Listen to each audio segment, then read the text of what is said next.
Infinite Space.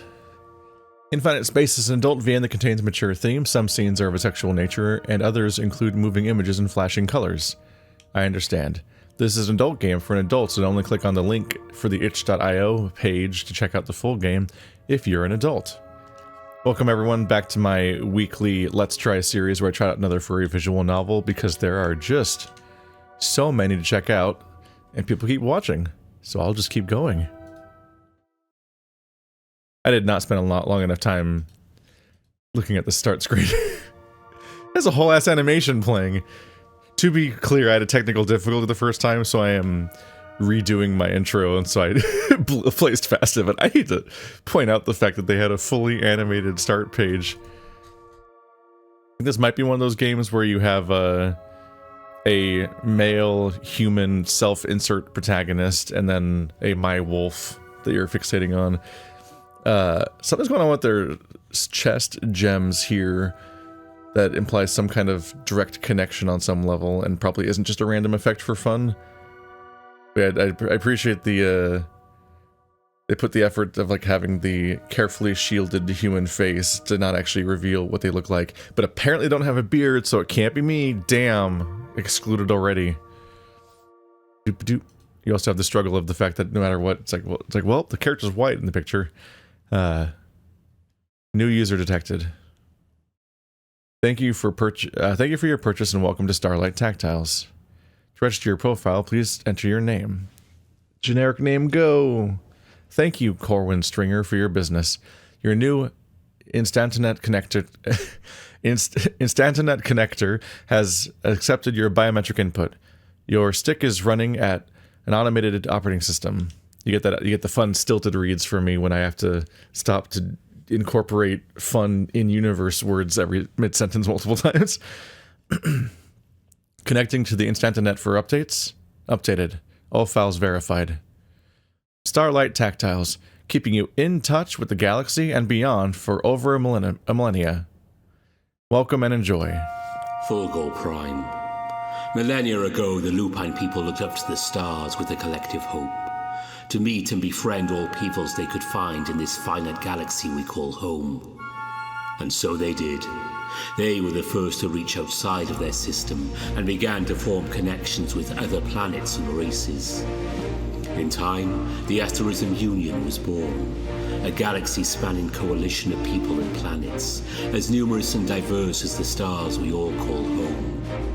It had a noble purpose, to share, to coexist, to bridge and come together, to far exceed the sum of our parts and elevate one another to truly dazzling heights.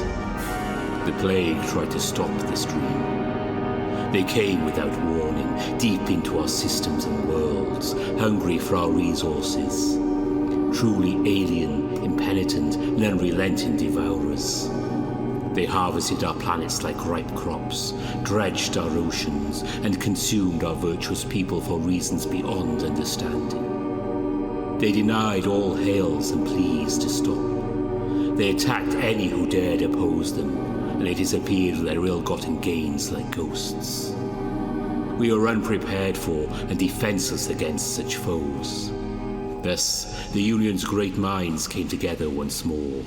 This time with the purpose to defend and protect us all.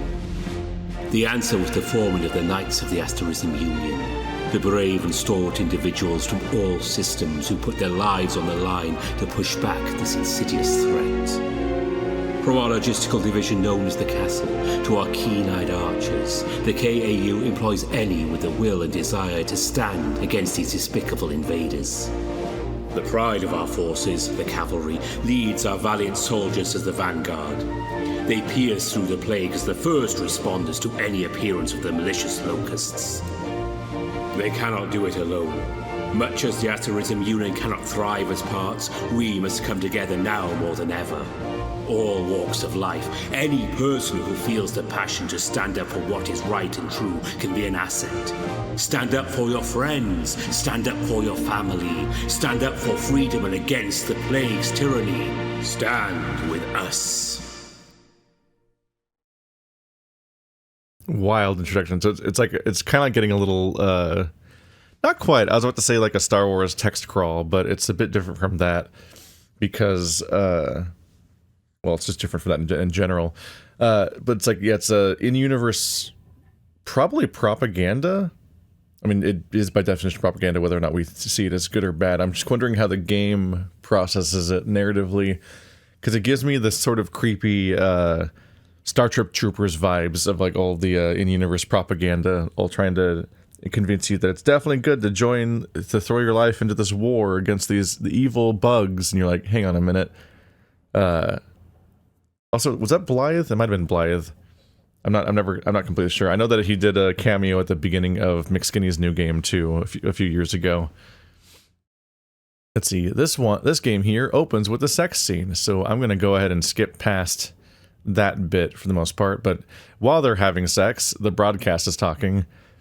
As the Asterism Union fleet makes its way out to Foro, our quaint system welcomes them with open arms and bids them a pleasant stay. Their efforts against the plague's reaping a decade ago show that even the most far-flung planets are still important to and cared for by the Union. As our humble yet brave pages that are ascending to become squires leave us for further duty, we ask you to stay true to your roots, remember what happened here, and make us all proud. The joining of the patriotic speech I was half listening to fades away as Moros squirms beneath me, his breathing hitches as he spasms. I'll skip the details a little bit here.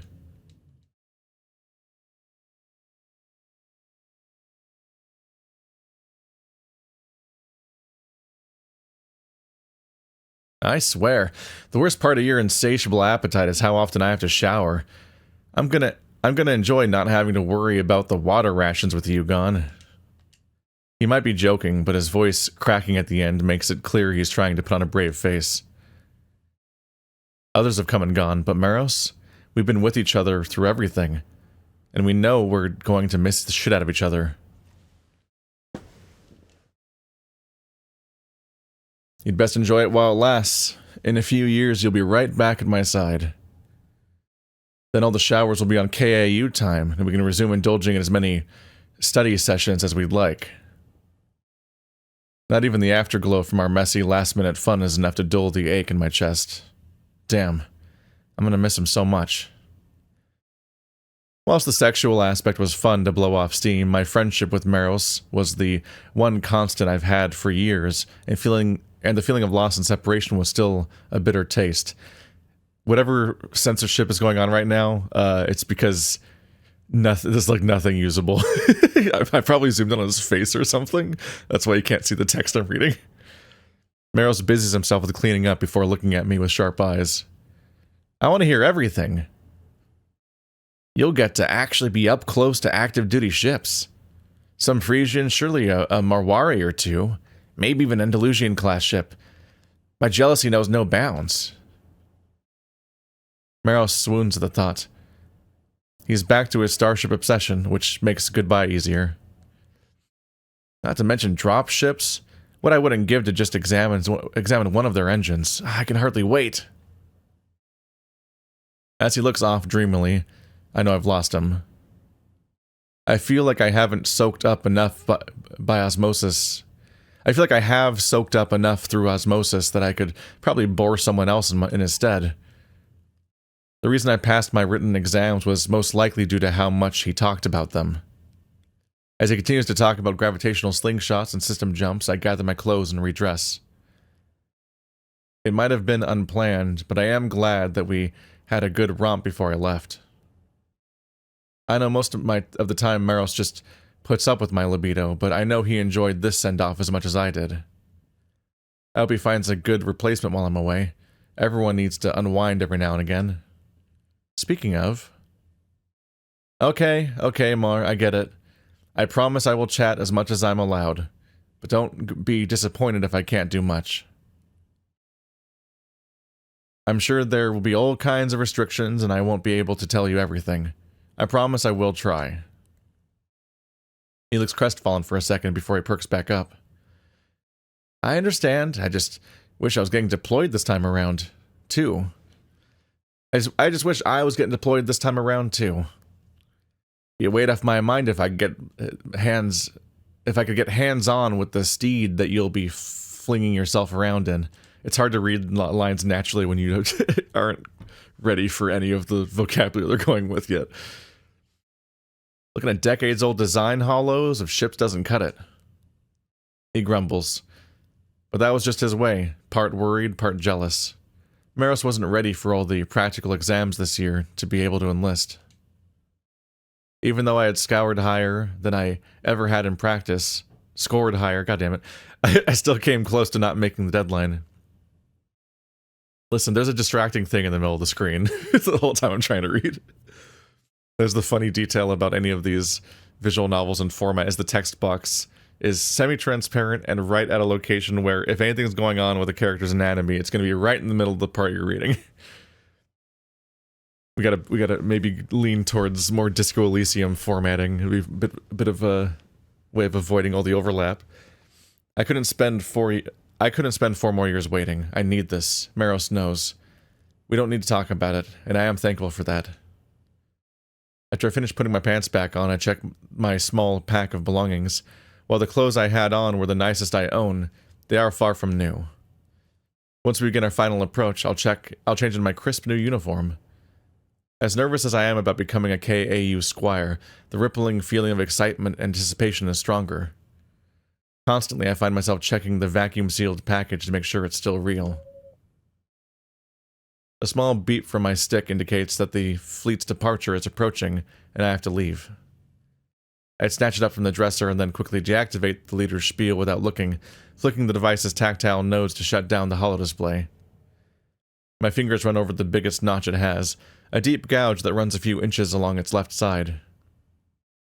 Among the many scars the device had gathered, it was certainly the most memorable, something I'd touch absent-mindedly like worrying a loose tooth. Maros pounces on my back and wraps me in his version of a strong embrace, pulling me out of my thoughts. Send me a quantum message when you touch down, alright? Even if it's redacted and all that, just let me know how things are. He lets go to look at me with those kitten eyes as he does, and my mouth tugs into a smile. Of course I will, Mar. Don't worry. I don't know. I may be going far, but I'll still think about this backwater system at least once in a while. But yes, I will message you as soon as I'm there, I promise. I give him one more hug, this time facing him, before parting. I know I can't drag this out any further, so I make for the door. I feel a lump in my throat, but I cough it down. Not even gonna shower after, goddamn. As I pull the door ajar and give Maros a final look back, he waves, then shoos me off. With that, I turn and leave. Goodbye. Planet not good. That's not a great sign. Also, if it seems like I'm being a little more careful with the more risky elements of these games and so on, I do have a strike on my channel right now, and so it's the fun thing where it's like each strike you get, you run at risk of losing more features of your channel, like losing the ability to stream and so on, and eventually worse consequences. And it sucks because you only can deal with like automated. It's like the appeal system for when you get a channel strike for content on your videos. You either appeal it directly. Well, you do an appeal, and the first thing is it's the original strike is supposedly applied by like probably AI, essentially, like just automated nonsense systems, the black box that is YouTube. Then you appeal it, and it's really hard to tell if the appeal is just a different layer of AI or just a person that doesn't have time to think about this shit. Like logistically, you're probably forwarding the appeal to like some guy in India whose job it is to answer like 100 appeals an hour or something. So you have this giant video, and it's supposed to be clarified whether or not it's inappropriate content or not, and then it's probably reviewed by somebody in like 30 seconds, and it was very frustrating. I had to take a class online to get the consequences of the appeal removed, but it still like has this like 3-month countdown until it's completely gone.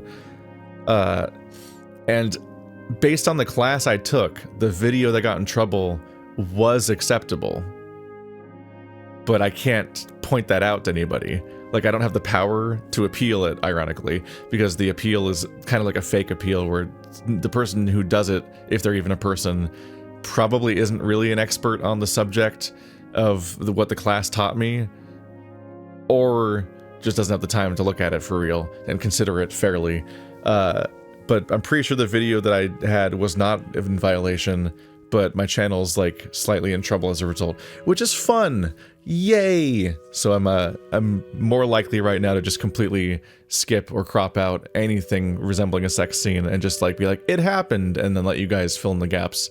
I was already censoring them, obviously, visually, and also skipping over the more graphic descriptions in some cases, but letting the implication exist and letting the scene exist on some level.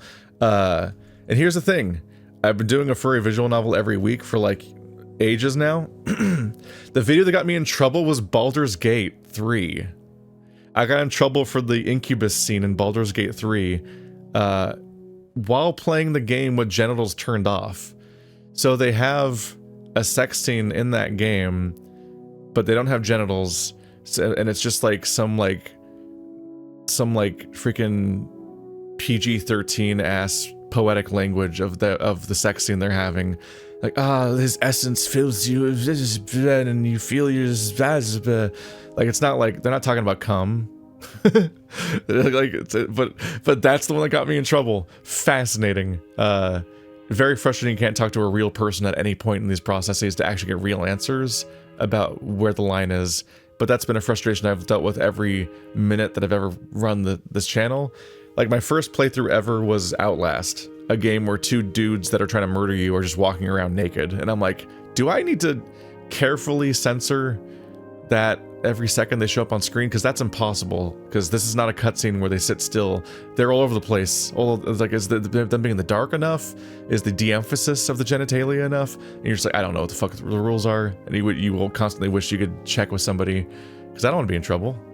Anyway, that's the digression. But the game opened with a sex scene, so I felt it worth commenting on, because this applies to like at least the next 2 months of videos still. I think it's been a month now.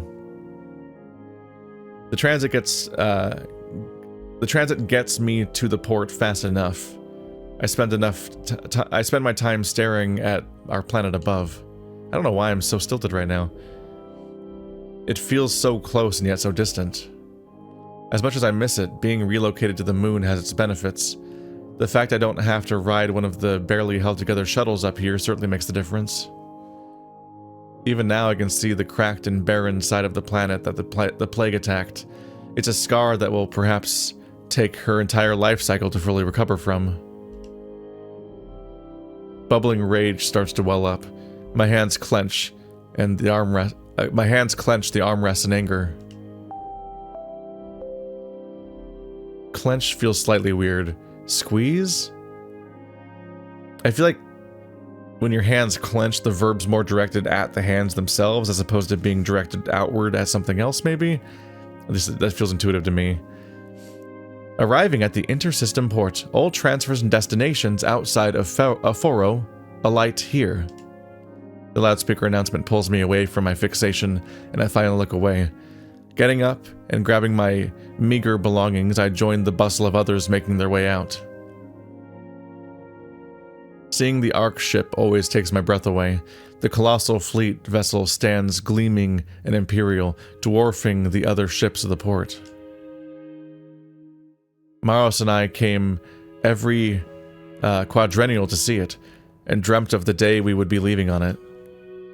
It stung that we weren't both going, but seeing what I had worked so hard for finally makes me buzz with excitement. Approaching the ship, I see large containers being offloaded. Their contents will be distributed to the populace. The Union's aid allows us to keep colonizing the possible living space on the moon, as well as assisting the revitalization efforts planetside. I straighten my back proudly as I step forward with greater purpose. I am now part of the fleet proper. even if the actual change of classification will come on Okid. I see the entrance where the new Squires enter, and I make my way over, and Ursine checks me off her list. An innocuous podium with a glossy panel stands beside her, a marker outlining an area for scanning. I place my palm on the waiting device and force myself to not wince as the needle pierces my wrist, taking the required blood sample. I've seen this test happen before, and part of me wants my first point of contact with the Knights to be a strong one. Whether or not she was impressed, the large Knight does not show it. She focuses on looking over the readouts of my vitals, showing no hazards or pathogens in my body. The Ursine waves me through with a curt nod, which I return. After I head inside, I turn my head just enough to give my home a final look before the door blocks it from view.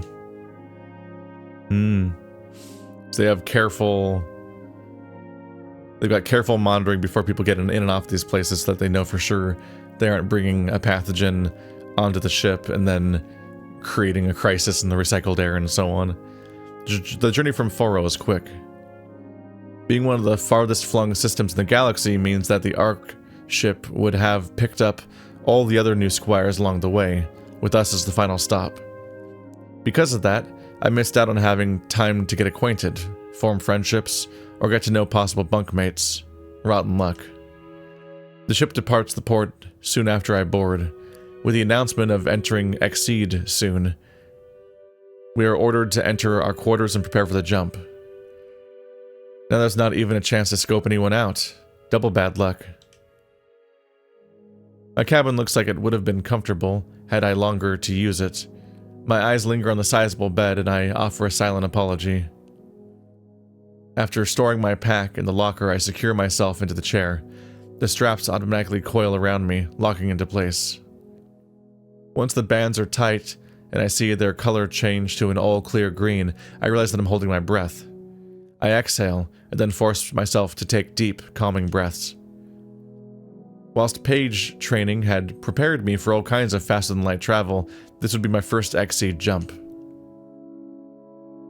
Exceed meaning faster than life, I guess, yeah. Exceeding the speed of light. I jolt as I feel the hum of the engines rumbling to life as the ship starts to move. I keep my focus on the doors ahead. I stare at a fixed point as I control my breathing. The burst of speed is expected, but still rattles my entire body as the ship lurches forward. A ripple of energy passes through the ship, and then everything is silent. We exceed, collapsing several star systems worth of travel into a moment. It feels almost out of body, or like sensory deprivation. The sensations of touch and hearing are taken from me. I'm glad that I had a light breakfast as I feel my insides squirm, but I continue focusing on my breathing and staring at the door to reel it in. It feels like days pass before we exit Exceed, but it is normal to experience some temporal confusion, and in reality it has been no more than a few hours at best. A chime from above signals that we can get up. I unbuckle myself and stand shakily. I'm glad I got through that without anyone watching. Not eager to repeat that anytime soon. It starts saying things. Oh, there's a little cut. I stagger to the bathroom and engulf a few handfuls of water and slowly regulate my breathing. In, out. After a moment, I feel more centered as I return to the room. That was interesting, in a twisted inside-out kind of way. Better change now, then, and see if we are planetside. Rescuing my pack, I unzip the duffel and remove the neat parcel of my uniform. Still in the plastic it arrived in, I lay the various sets out of the sadly unsullied bed.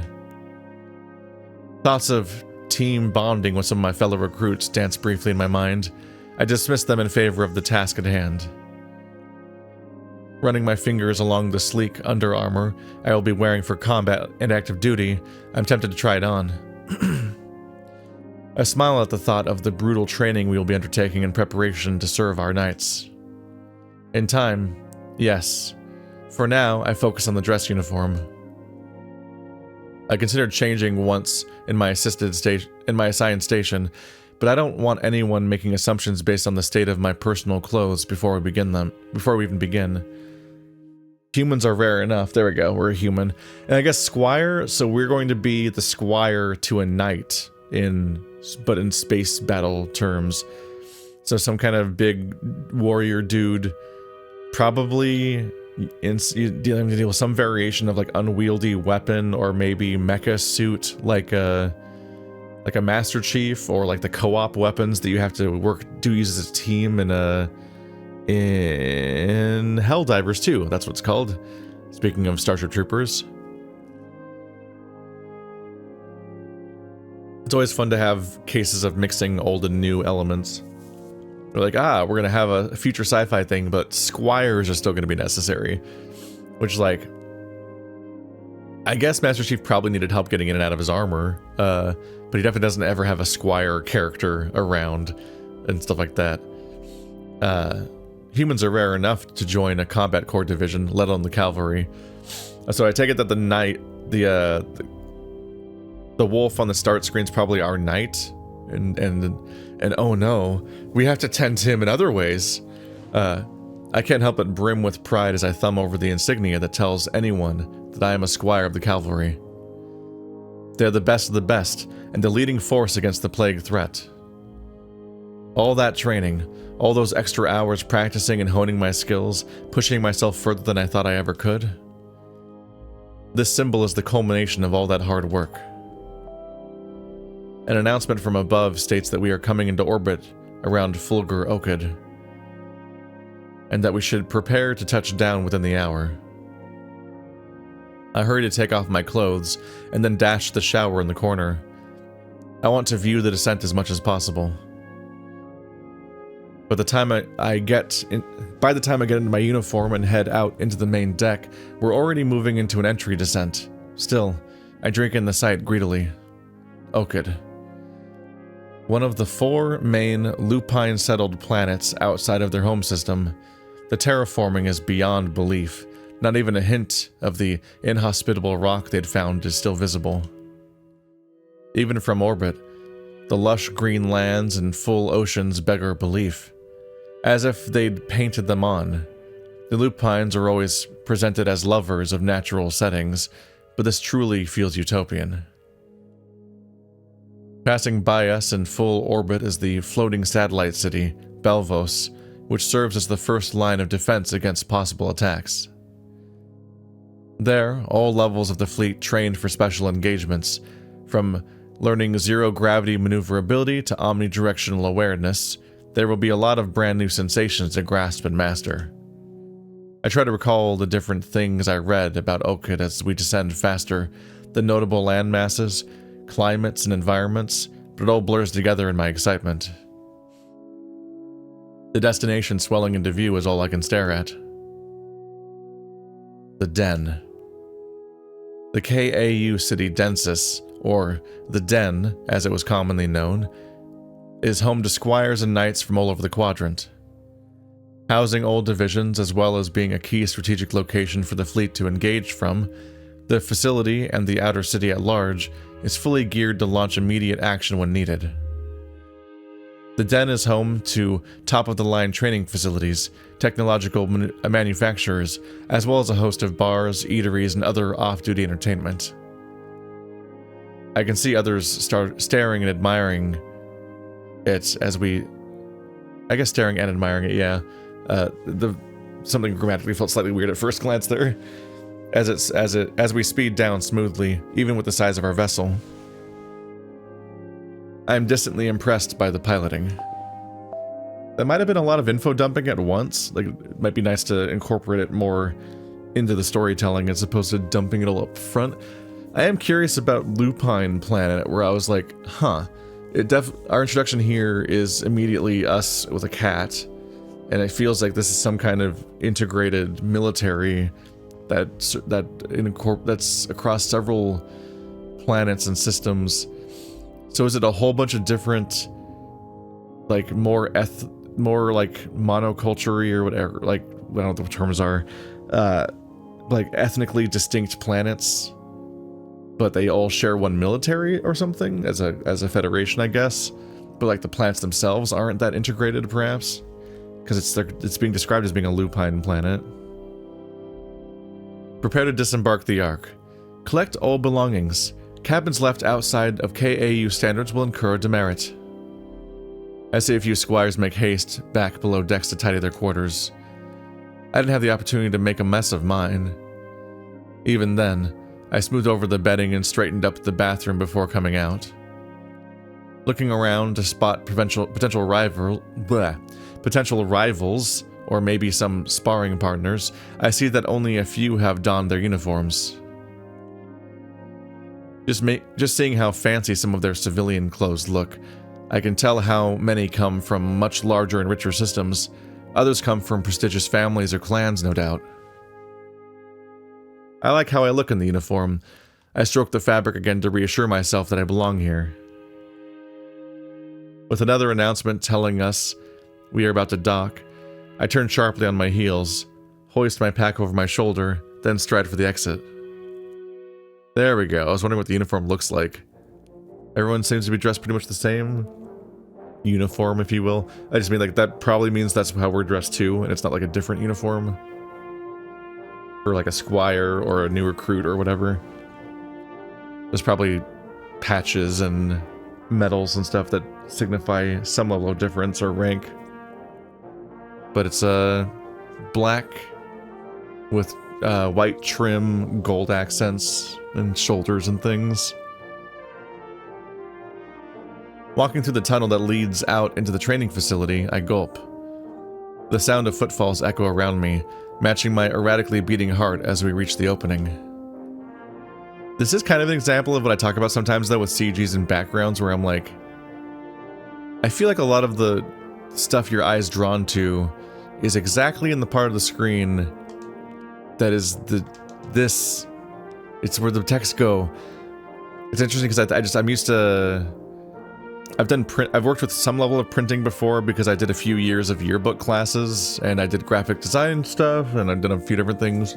You just get used to the idea of there being safe zones and there being spots that you have to avoid, the margins and whatnot. Even with my last decade and a half of doing YouTube thumbnails, trying to keep track of all the different weird places that, like, okay, how big is the time code these days in the corner of the screen? Avoid putting the logo in that part of the screen of the game, because then you won't be able to read it past the time code.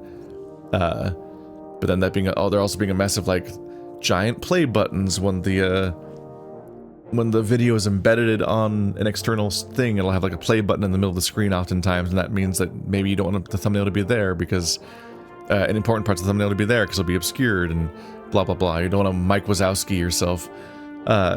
So I do kind of feel like more visual novels might want to consider, in moments like this, having a safe zone. Not that you don't draw there, but you think about where the focal point of the drawing might be and try to put that specifically outside of the text box's range, because it's going to be overlapping it.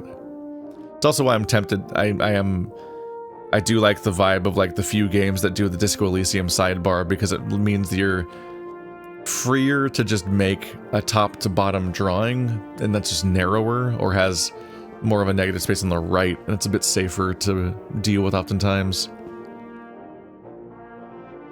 Oh, he's got a flag in the bottom right. I thought he had a fishing pole for a second there. Stepping into the light, I blink out the bright sun as the courtyard spans before us. The looming building shines and glimmers, its curved shape fitting against the lush open area. A water feature cascades down one face and turbines turn lazily in the breeze.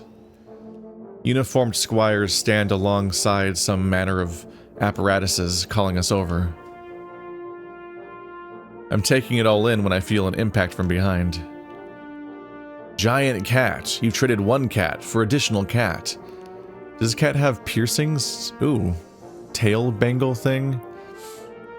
Okay, everyone in the background has gold, but this guy has gray or silver markings. He's got either two piercings or some kind of listening earpiece on his ear.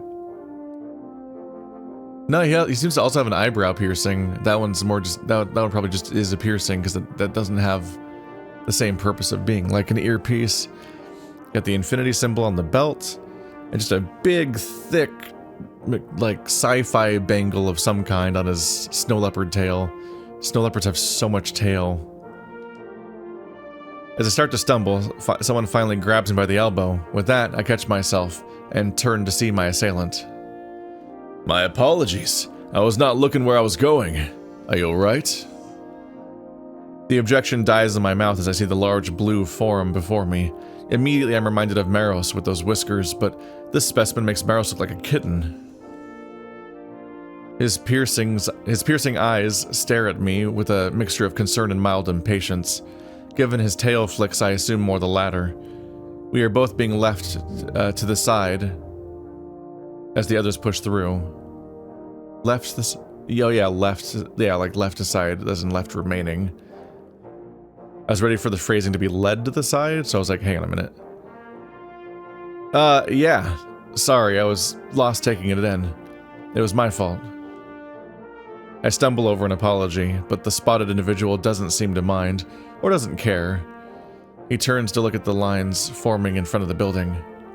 It is quite alright. We should hurry, though.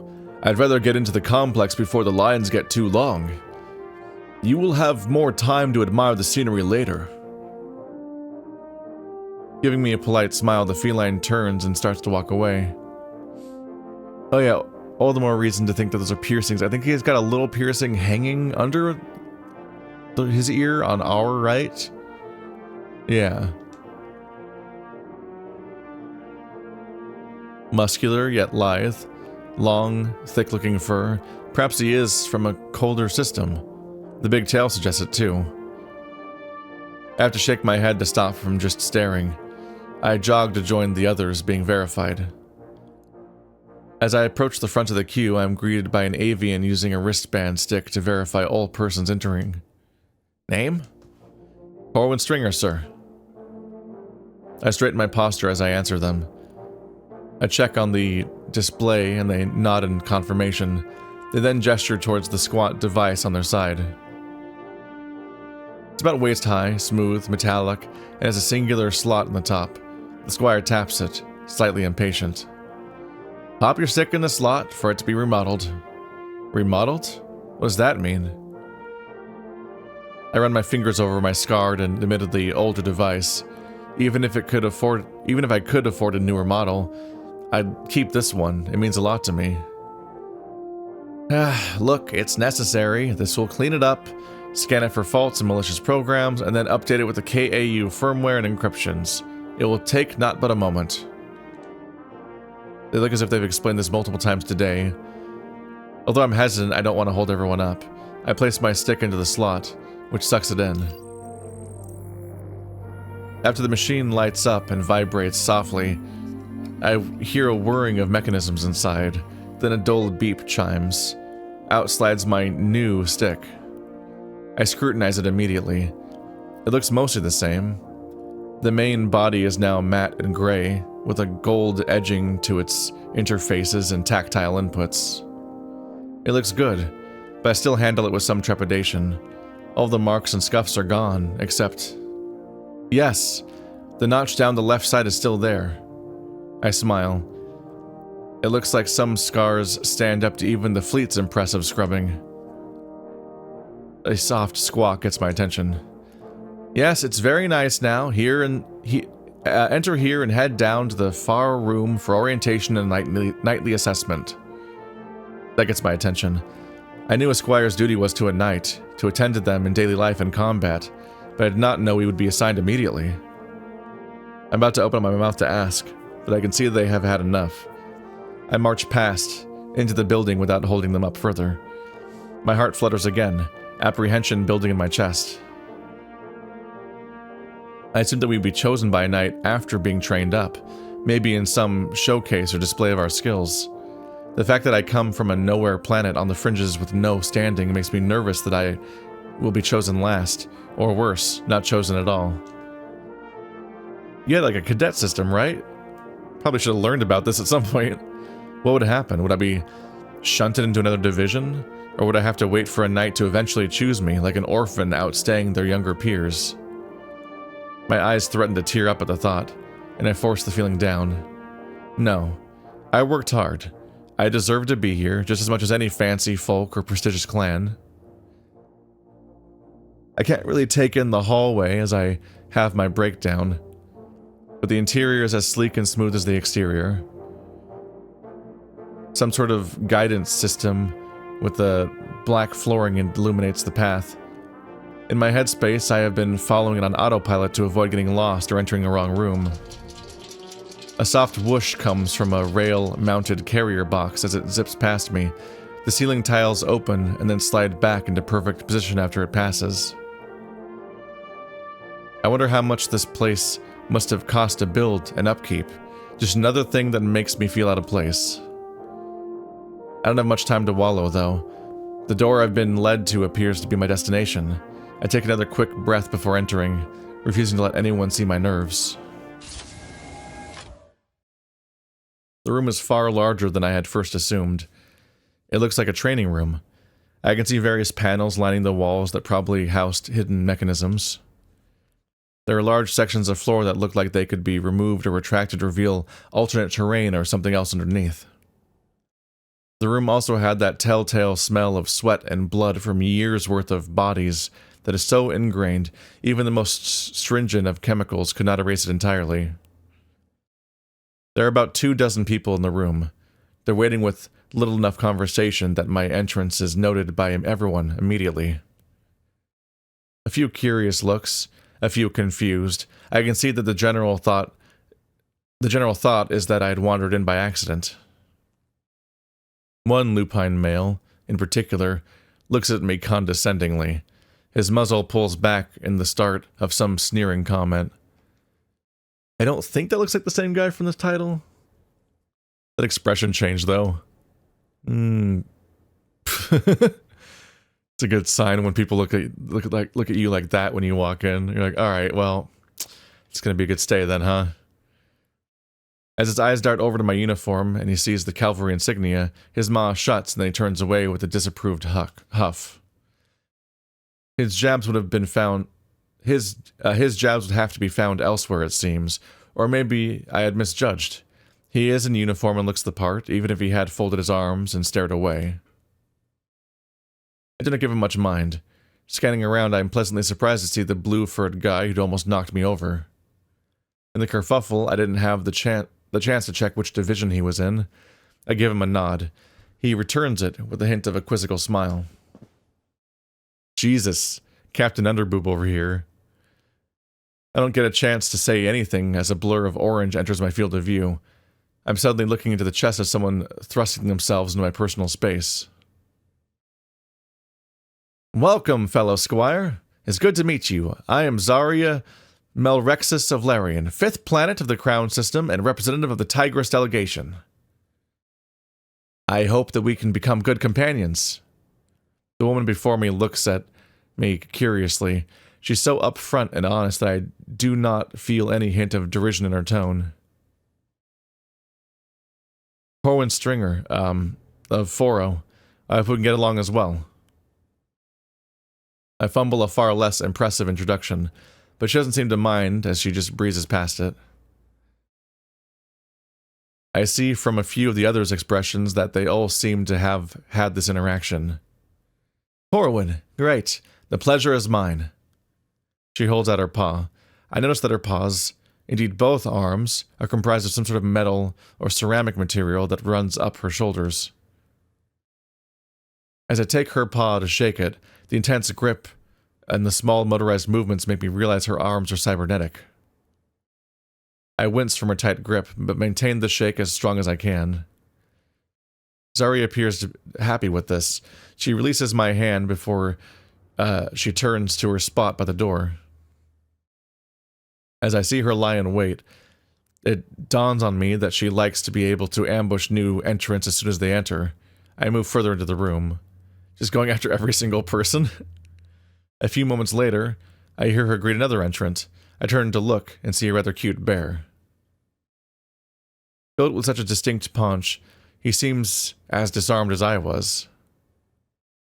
Oh, I'm Gladius Rondus, from the 5th moon of Arian, of the Ursan system.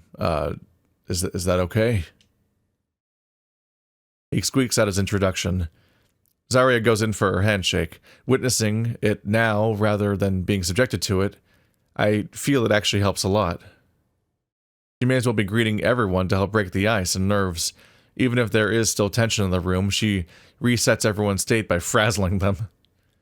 I commend her strangely subtle kindness, and I'm interested to talk to her again. So everyone has gray, so maybe the CG was just drawn in a different context or something.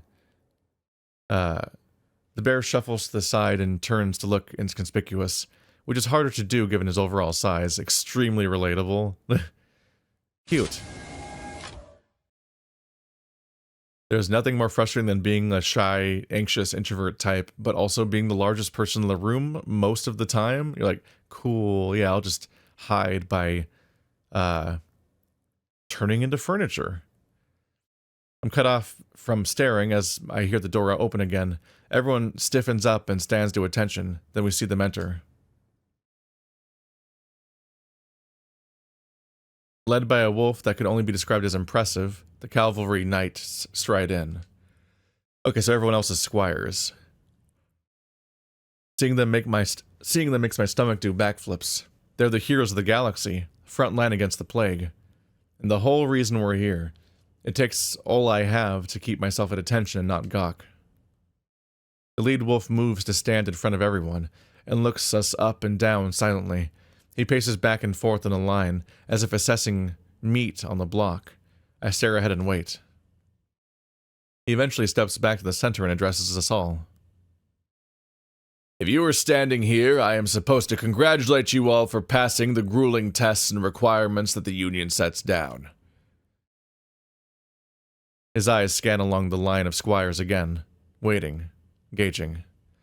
To me, all that means is that you earned the right to walk through that door. I don't care how impressive you were on your home worlds. He starts pacing again. We listen silently. I don't care how many accolades you had. I don't care if you were the top of your class or if you think you're hot shit. Here, you are the bottom of the bottom rung. The wolf's eyes scour us for any sign of breaking or weakness as he continues. You may have some fairy tale notion that you are going to be some gallant knight who saves the galaxy from evil, returning home to parades and celebration. I inwardly flinch. I'd be lying if I said I hadn't had a few daydreams about just that. I am here to shatter those illusions. We are at war. He slams his foot down to emphasize his point. He's so strong that we can feel it. If you are lucky, you may save some lives. If you are brave enough, you may well help those of us, your knights, who will actually fight to stop a planet from being too ravaged. My stomach starts to knot. It takes all of my effort to remain staring forwards as he rants. Get it out of your heads that you are anything more than walking batteries right now. You are here to keep us standing. We will be the ones saving lives. I'll be damned if I lose a single night because someone had the fanciful idea that this was going to be a cakewalk. He finishes as he whirls around from his pacing. He's right next to me. I can see his chest rising and falling from the passion of his speech. He's looking at me. I keep my gaze fixed squarely forward. There you have it, your inspirational welcome speech. Congratulations, pages, as of now you are officially squires. His voice is dripping with sarcasm, and I can't tell if he's just trying to make sure we're serious, or if he's actually an asshole. You will serve a knight from now on until you give up, die, or graduate to knighthood. I know, statistically, that the first is most likely and the second is sadly too close behind. You will learn from us, live with us, you will breathe, eat, and shit by our discretion. If you pay attention and keep up, maybe you'll be of use to us. Do I make myself clear? Yes, sir. We bellow loudly, though I thought I heard at least a few voices break in the midst. We shall see. I am, if you are totally unaware, Knight Commander of the Oaked Cavalry, Fen Orion. It is my sorry responsibility to keep this quadrant safe. He looks around at us all again. And you will give me every iota of effort that exists in those bodies of yours. I do not tolerate failure. Failure means the plague wins, and I will not allow that. Understood? Yes, sir. This time the call was much more in unison and true. We all want the plague defeated. That much would be true for any squire, but more so for any attempting to join the cavalry. At least you have lungs. Right, I shall call your name, and you will join the knight, I call afterwards. This is news to me. I wanted to distance myself from Fora before the selection took place and be judged fairly. The thought makes me sweat a bit. These decisions have already been made by people far more intelligent than yourselves. I will not hear even a whimper or complaint, right? Yes, sir. I feel the nervous excitement bubbling around the room. While it was intimidating and scary to think we had already been paired with a knight to serve, it was also what we had all been dreaming of, at least it was for me. Looking around, I see the commander's fearsome speech had not quelled the excitement in most. He starts going down the list on a stick. Each time a name is read off, a new squire steps forward. In turn, their knight is called forth, and they grasp each other's arm in traditional greeting. Brute Cerberus. This is a terrifying number of sprites to have to introduce in your first build of your game. Assuming they were all here originally.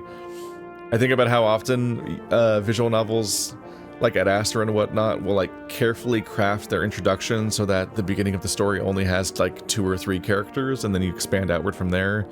Also happens in Remember the Flowers and so on. Having like, here's the entire roster of characters. Then like, oh my fucking god, gotta draw everybody. The standoffish wolf squire who sneered at me steps forward, muzzle held high. You're mine, come here. The commander points to a spot next to him. Brute then goes to stand before him, waiting with his arm extended. Fen stares at Brute for a cold second before gripping his arm and then yanking him closer. Fen dips his head forward to the other's left ear, which twitches. I don't hear what is said, but Brute nods sharply, then steps in line behind his knight. My curiosity is piqued. To make a show of it must mean something. Fen lists off name after name, and one by one the herd starts to thin. Of the few I know, I watch for who they are paired with. Alexandrite Chronos. It's the cat, so they're a knight.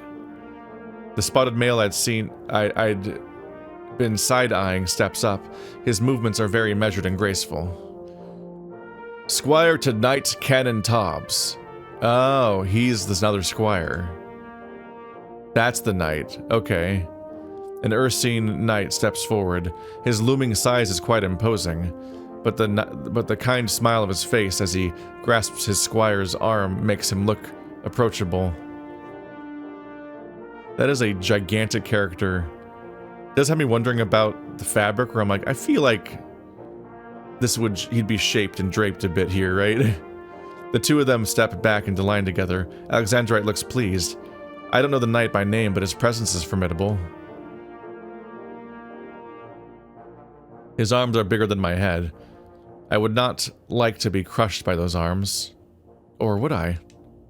Gay, homosexual, gay. Who am I kidding? I'd love it, especially pressed up against that belly. Zarya Melrexus, squire to Knight Sirux the Mawful. Uh-huh. This fucking anime-ass character, oh my god. The uniform violation, the vacuum-sealed cum gutter abs dress shirt under his uniform somehow. Fucking... He's basically... He does have a button closed. If it wasn't for that one latch... It looks like it's a specific brooch that's for his... oh, it's probably right, the gems they all have, right?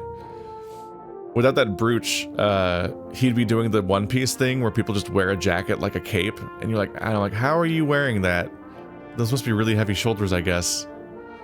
Jesus, they're gonna have a matching knight for each squire drawn already. All right, that's a choice. That's a choice for your first build. I snapped my head from ogling the bear to the tiger stepping forward, but I am not interested in her.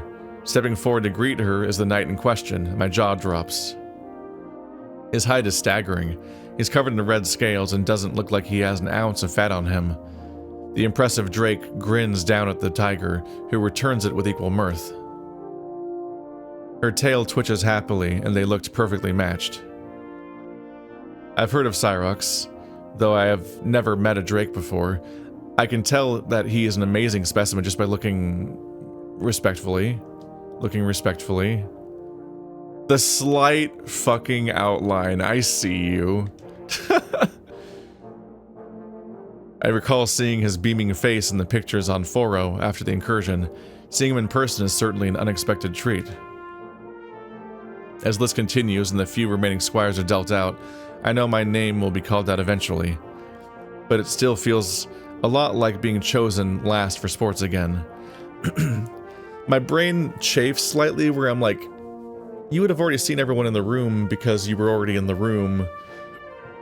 So me trying to process the idea that you're seeing them all the first time when they get called up, it almost would make sense to have the setting be them, the knights entering one by one, and then there'd be the suspense, like, sort of like,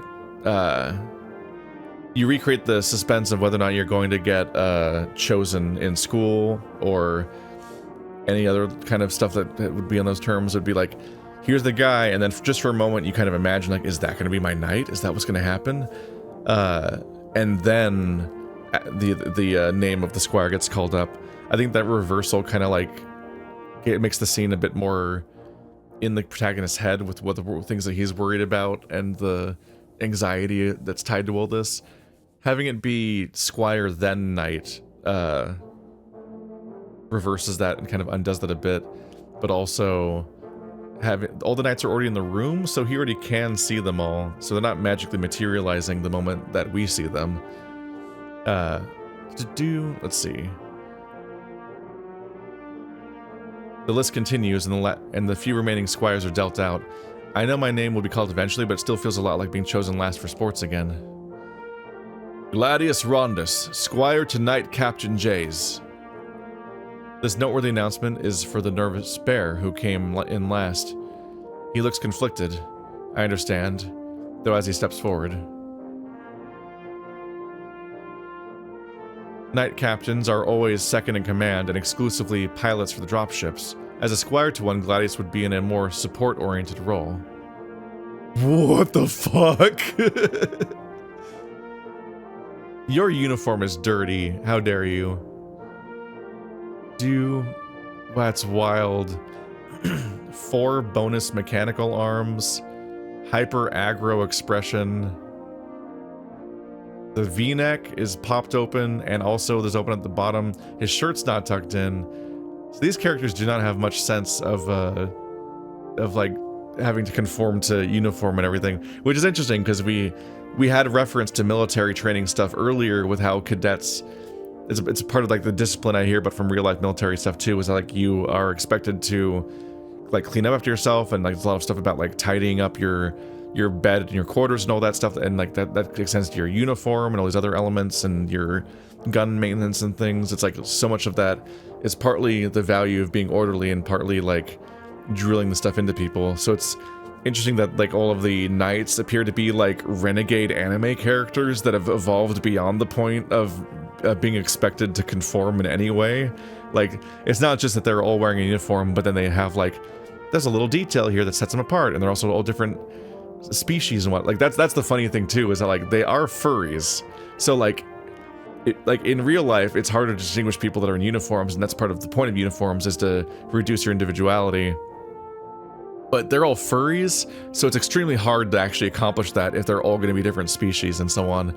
But then going next level and be like, they're increasingly wild anime characters is very funny. So we have 4 mechanical arms, 2 sets of 2, like, so 2 hands, 2 bonus hands, and then 2 claws. Wild character design. Needs to clean the fuck up a little bit with the splotches, but other than that, like, this is I like this character a lot. I think it's like raccoon going by the no. Yes. He heavily resembles raccoon in some ways, but the tail almost looks too long, and the face is a little feline, where it's a little hard to tell if he is not a handful of the other options for feline characters. But I'm gonna go with raccoon. Dude, the art goes so hard for the sprites in this game, though. As he moves up, his knight does as well. At first I wonder what I'm looking at, but then I realize the knight has graft arms on their back. It gives the illusion of them being a 4-armed beast. A 6-armed beast. Excuse me. Like, oh no. Oh no, he got through all of cadet school and he can't count. We had a few, procyanids on Foro, so seeing a raccoon knight was a pleasant sight. They study Gladius silently before offering a mechanical arm for the shake. Maybe the knight captain isn't one for physical contact. Gladius takes it nervously, and then the pair awkwardly move back into position. Now there is a sea of paired knights and squires in front of me, and only a handful of lone squires left. My anxiety starts to pump my heart harder and louder. The fear of being left out and possibly just dismissed dominates my mind. Protagonist boy, have you considered counting? Have you considered counting how many squires and knights there are? Because then you would see the zipper closing, essentially. Like that's the visual language of what's happening right now, is somebody pulling up a zipper and every pair of teeth matches into each other. Like there is one side of the room and on the other side of the room the same number of people, right? What if there was a mistake and I was left knightless, transferred to another division, or sent back to Foro, or some clerical error? I spent all my energy resisting the urge to fidget, keeping my expression neutral and facing it forward. He's gonna call my name. He has to, right? I can't be the only one left standing here. What if he doesn't? I need this. Borwin Strider. I snap out of my spiral as the commander calls me. My muscles barely listen to me as I force myself to respond and move to stand in front of him. My heart pounds in my ears. He called me, right? He's staring at me with an indiscernible look. I think about stepping back into line. Maybe I've made a mistake. Maybe he truly didn't call me. And I imagined it all. He starts to open his mouth, and I assume I'm about to be reprimanded. Squire to Knight Calbex Algora. Alriga. I hear the faintest murmur and breaking of ranks for those around me. The name is well known, so I understand their anticipation. Former commander of an elite cavalry unit. Cavalry unit. Me and my sneaky L that gets in there. Calbex Alriga is one of the most decorated knights in the fleet. He had dropped out of active duty some time ago. I was not aware he was back. By the reaction from the rest of the room, it appears that many others were not either. I cannot... You're in a room where you can see everyone. I feel like the scene makes more sense if everyone's walking in one by one and then getting assigned to a squire. You can see him right over there in front of you, can't you? I stand at attention and wait. I hear footsteps at first. Excitement rises up to meet the anxiety and nerves that are already sky high. Then he's here, passing through the ranks and coming to the front. He's got a robot eye. Hey, that's probably the guy on the cover, right? I see the damage right away. He has scars all over from years of pushing the plague back. Not to say that any of the knights were immaculate so far. Does he have a single visible scar? Based on that description? We're back to having somebody that's like immaculate with their overall gear, which nobody else really does otherwise. Does it fill in while have it closed? It does. That's interesting. There might be a scar next to his missing eye. I think there's a little sliver there. Otherwise, it doesn't really match the description because the uniform kind of covers everything. He looks serious, but there is something else. there is something else in his expression as well. Apprehension? Reluctance? I can't quite place it. Before I can really consider it more, he offers his right arm to me. I look at it for the briefest of moments. I want to savor this, but I also do not wish to make a show of it. I grab his arm and clasp it firmly. He returns with a strong grip. It's not challenging or testing, which I appreciate. He releases me, and then starts to walk back into formation, towards the back. I hasten to follow him. I want to jump and whoop, but that can certainly wait until I'm alone. For the moment, we stand next to one another as the final few squires are assigned. I check out my knight from the corner of my eye. He stares straight ahead, face impassive. I'm certain he's done this many times. So many times it would be boring. He's at least a foot taller than me. His fur on the side facing me is well groomed and tidy. Although his paw hangs loose in a relaxed posture, his back is straight, and his stance is well practiced and perfect. It's a bit... There's other things that this guy should be stressed about right now. Like, for example, what type of knight do you want to be paired with? Because there's not really good answers necessarily. It's like, if you're paired with an experienced knight that has a reputation, that means that their previous squire probably died because they need a new squire. And then you start questioning how many squires deep you are. Like, how many do they lose? Like, are they reckless about it? Or are they careful about it? Is it really tragic and impactful and horrible the way that war is? Or is it like, do they just not give a shit? I think about how, like, there's like that arc in Star Wars Clone Wars, the show, where there's a particular Jedi general that just does not respect the clones as beings, really, and uses their lives recklessly because they don't count, essentially. And so, like, you'd be worried that you might have a knight that doesn't really value your life in the same way beyond your utility as a tool, and a tool that could be replaced relatively easily. But on the alternative side, being paired with a knight that's never had a squire, they might have the higher mortality rate than the average, more experienced knight, because the more experienced the knight is, the more capable they are, and the more hopefully good their track record would potentially be, because they've lived this long. Whereas the knight that never has had a squire before would be new at that. At least new at fighting more directly. They had to have been a squire before, so that nobody's just walking in here as like a surprise inexperienced manager or whatever that you have to deal with. Like, everyone is trained at that point. But I don't know how many of these people have a great track record with their first squire. Then you wonder about the balance. Like, I guess you wonder what the ratio is between new squires and overall knights, and like how many people become squires total, and how many people become knights total, because that has to be a wild hierarchy.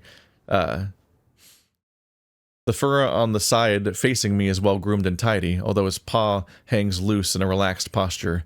His back is straight, and his stance is well practiced and perfect. I might be biased towards the knight I was assigned, but I can't help feeling extra proud that I'd been given such an obviously superior choice. After the final name is called, Commander Fenn steps forward, pivots on the spot, and then surveys us from our new positions. All of you standing next to your knights, recall your training. Do not fuck up. You are here to serve them, morning, noon, and night. Between training, you are at their beck and call. I will not take any grumbles or complaints. The easy part is over. Now we will whip you all into shape. Follow orders and do better than your best. Now move out. After his final command, he turns then marches out of the room. Brute follows swiftly after. When we file out and follow... We then file... It's about time to take a break, isn't it? We then file out and follow our respective knights. Perfect, the scene transition. My arbitrary way of ending things usually. We're over an hour in, so this is about time for us to stop for today. This has been a Let's Try for Infinite Space.